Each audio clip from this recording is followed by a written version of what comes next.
Everyone, I'm going to show you really quick what to check if you've got a leak coming like this from the top of your chlorinator. To start, we'll go ahead and turn the pool off by putting it into service mode. So I'll just hit my mode button and you can see I'm in service now. So that'll shut everything down so we can perform our service.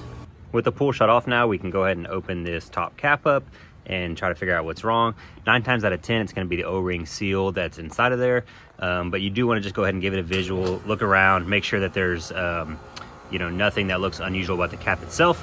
To open this up, they do make a tool to make it easier, but you might just have to get what you can to make it work, like a wrench or something like this, where you can get some leverage on it and get that cap turned so where it starts moving.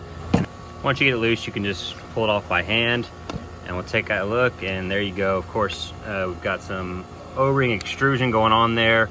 Probably started out with a little bit of kind of misalignment or getting caught in the threads, and then with that pool running every day, it probably just extruded out where eventually it's not going to seal anymore and you got water leaking out the top. So we'll need to replace this O-ring. You can get these from your local pool store, or I'll put a link in the description below for one from Amazon, and then we'll just switch out this O-ring with the new one and replace the cap, and we should fix the problem. All right, I got my new O-ring here, and it's as simple as putting it in, making sure it's flush against the bottom and out of the way of those threads, and then we will screw the cap back on.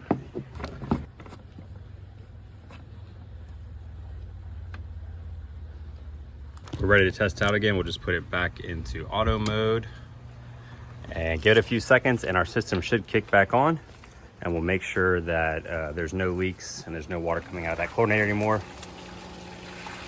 You can hear the system start to come back on.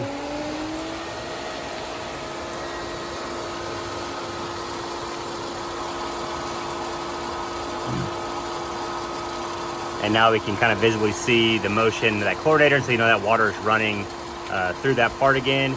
And we've got no water coming out anymore, which means we've fixed our problem and we are good to go. If you have any questions, let me know in the comments below. If that helped you out, please consider giving the video a like or subscribe to the channel, as it greatly helps. Otherwise, I will see you on the next project.